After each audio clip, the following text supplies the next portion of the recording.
The barrister and the journalist, left thus unceremoniously on a crowded pavement, looked at each other. Breton laughed. "We don't seem to have gained much information," he remarked. "I'm about as wise as ever." "No wiser," said Spargo. "At any rate, I am. I know now that this dead man called himself John Marbury, that he came from Australia, that he only landed at Southampton yesterday morning, and that he was in the company last night of a man whom we have had described to us, a tall, grey-bearded, well-dressed man, presumably a gentleman." Breton shrugged his shoulders. "I should say that description would fit 100,000 men in London," he remarked. "Exactly, so it would," answered Spargo.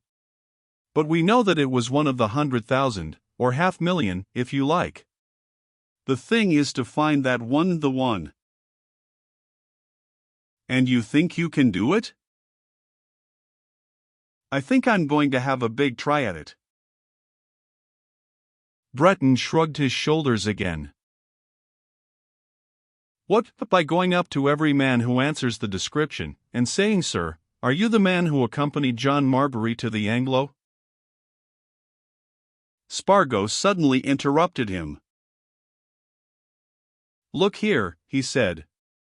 "Didn't you say that you knew a man who lives in that block in the entry of which Marbury was found?" "No, I didn't," answered Breton. "It was Mr. Elphick who said that. All the same, I do know that man, he's Mr. Cardlestone, another barrister. He and Mr. Elphick are friends, they're both enthusiastic philatelists, stamp collectors, you know, and I dare say Mr. Elphick was round there last night examining something new Cardlestone's got hold of." "Why?" "I'd like to go round there and make some inquiries," replied Spargo. "If you'd be kind enough to." "Oh, I'll go with you," responded Breton, with alacrity. "I'm just as keen about this business as you are, Spargo. I want to know who this man Marbury is, and how he came to have my name and address on him. Now, if I had been a well-known man in my profession, you know, why?"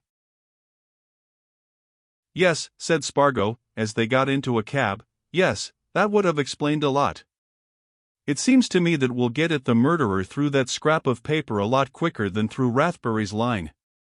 "Yes, that's what I think." Breton looked at his companion with interest. "But you don't know what Rathbury's line is," he remarked. "Yes, I do," said Spargo. "Rathbury's gone off to discover who the man is with whom Marbury left the Anglo-Orient Hotel last night. That's his line." "And you want?" "I want to find out the full significance of that bit of paper, and who wrote it," answered Spargo. "I want to know why that old man was coming to you when he was murdered." Breton started. "By Jove," he exclaimed. I never thought of that. You really think he was coming to me when he was struck down?" "Certain." "Hadn't he got an address in the Temple?" "Wasn't he in the Temple?" "Of course, he was trying to find you." "But the late hour?" "No matter. How else can you explain his presence in the Temple? I think he was asking his way. That's why I want to make some inquiries in this block." It appeared to Spargo that a considerable number of people, chiefly of the office boy variety, were desirous of making inquiries about the dead man. Being luncheon hour, that bit of Middle Temple Lane where the body was found, was thick with the inquisitive and the sensation seeker, for the news of the murder had spread, and though there was nothing to see but the bare stones on which the body had lain, there were more open mouths and staring eyes around the entry than Spargo had seen for many a day. And the nuisance had become so great that the occupants of the adjacent chambers had sent for a policeman to move the curious away, and when Spargo and his companion presented themselves at the entry, this policeman was being lectured as to his duties by a little weazen-faced gentleman, in very snuffy and old-fashioned garments, and an ancient silk hat, who was obviously greatly exercised by the unwanted commotion. "Drive them all out into the street," exclaimed this personage. "Drive them all away, constable, into Fleet Street or upon the Embankment, anywhere, so long as you rid this place of them. This is a disgrace, and an inconvenience, a nuisance, That's old Cardlestone," whispered Breton. "He's always irascible, and I don't suppose we'll get anything out of him. Mr. Cardlestone," he continued, making his way up to the old gentleman who was now retreating up the stone steps, brandishing an umbrella as ancient as himself. "I was just coming to see you, sir. This is Mr. Spargo, a journalist, who is much interested in this murder. I know nothing about the murder, my dear sir," exclaimed Mr. Cardlestone. "And I never talk to journalists, a pack of busybodies, sir, saving your presence. I am not aware that any murder has been committed, and I object to my doorway being filled by a pack of office boys and street loungers. Murder indeed. I suppose the man fell down these steps and broke his neck drunk, most likely." He opened his outer door as he spoke, and Breton, with a reassuring smile and a nod at Spargo, followed him into his chambers on the first landing, motioning the journalists to keep at their heels. "Mr. Elphick tells me that he was with you until a late hour last evening, Mr. Cardlestone," he said. "Of course, neither of you heard anything suspicious?" "What should we hear that was suspicious in the Temple, sir?" demanded Mr. Cardlestone, angrily. "I hope the Temple is free from that sort of thing, young Mr. Breton. Your respected guardian and myself had a quiet evening on our usual peaceful pursuits, and when he went away all was as quiet as the grave, sir. What may have gone on in the chambers above and around me I know not. Fortunately, our walls are thick, sir, substantial. I say, sir, the man probably fell down and broke his neck. What he was doing here, I do not presume to say." "Well, it's guess, you know, Mr. Cardlestone," remarked Breton, again winking at Spargo. "But all that was found on this man was a scrap of paper on which my name and address were written. That's practically all that was known of him, except that he'd just arrived from Australia." Mr. Cardlestone suddenly turned on the young barrister with a sharp, acute glance. "Eh?" he exclaimed. "What's this? You say this man had your name and address on him, young Breton, yours? And that he came from Australia?" "That's so," answered Breton. "That's all that's known." Mr. Cardlestone put aside his umbrella, produced a bandana handkerchief of strong colors, and blew his nose in a reflective fashion. "That's a mysterious thing," he observed. Does Elphick know all that?" Breton looked at Spargo as if he was asking him for an explanation of Mr. Cardlestone's altered manner. And Spargo took up the conversation. "No," he said. "All that Mr. Elphick knows is that Mr. Ronald Breton's name and address were on the scrap of paper found on the body. Mr. Elphick," here Spargo paused and looked at Breton. "Mr. Elphick," he presently continued, slowly transferring his glance to the old barrister, "spoke of going to view the body." "Ah!" exclaimed Mr. Cardlestone eagerly. "It can be seen? Then I'll go and see it. Where is it?" Breton started. "But, my dear sir," he said. "Why?" Mr. Cardlestone picked up his umbrella again. "I feel a proper curiosity about a mystery which occurs at my very door," he said. "Also, I have known more than one man who went to Australia.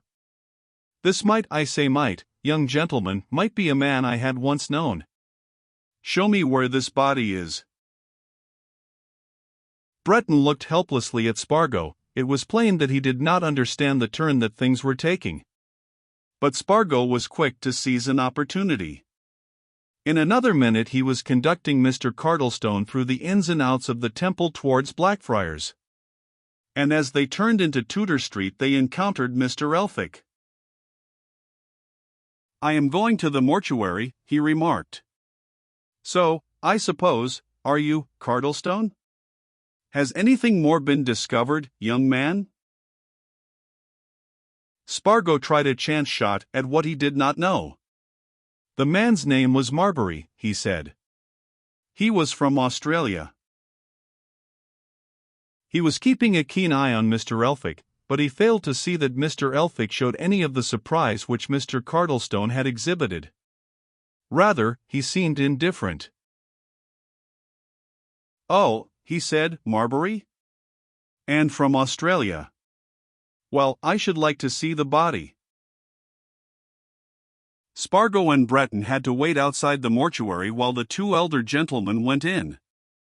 There was nothing to be learnt from either when they reappeared. "We don't know the man," said Mr. Elphick, calmly. "As Mr. Cardlestone, I understand, has said to you already, we have known men who went to Australia, and as this man was evidently wandering about the temple, we thought it might have been one of them, come back. But we don't recognize him." "Couldn't recognize him," said Mr. Cardlestone. "No." They went away together arm in arm, and Breton looked at Spargo. "As if anybody on earth ever fancied they'd recognize him," he said. "Well, what are you going to do now, Spargo?" "I must go." Spargo, who had been digging his walking stick into a crack in the pavement, came out of a fit of abstraction. He said. "Oh, I'm going to the office." And he turned abruptly away, and walking straight off to the editorial rooms at the Watchman, made for one in which sat the official guardian of the editor. "Try to get me a few minutes with the chief," he said. The private secretary looked up. "Really important?" he asked. "Big," answered Spargo. "Fix it." Once closeted with the great man, whose idiosyncrasies he knew pretty well by that time, Spargo lost no time. "You've heard about this murder in Middle Temple Lane," he suggested. "The mere facts," replied the editor, tersely. "I was there when the body was found," continued Spargo, and gave a brief resume of his doings. "I'm certain this is a most unusual affair," he went on. "It's as full of mystery as it could be. I want to give my attention to it. I want to specialize on it. I can make such a story of it as we haven't had for some time ages. Let me have it. And to start with, let me have 2 columns for tomorrow morning.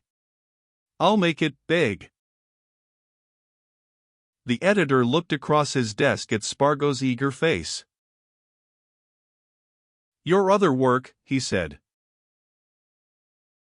"Well in hand," replied Spargo. "I'm ahead a whole week, both articles and reviews. I can tackle both." The editor put his fingertips together. "Have you got some idea about this, young man?" he asked.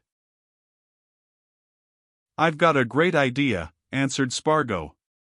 He faced the great man squarely, and stared at him until he had brought a smile to the editorial face. "That's why I want to do it," he added. "And it's not mere boasting nor overconfidence, I know I shall do it better than anybody else." The editor considered matters for a brief moment. "You mean to find out who killed this man," he said at last. Spargo nodded his head twice. "I'll find that out," he said doggedly. The editor picked up a pencil and bent to his desk. "All right," he said. "Go ahead. You shall have your 2 columns." Spargo went quietly away to his own nook and corner. He got hold of a block of paper and began to write. He was going to show how to do things.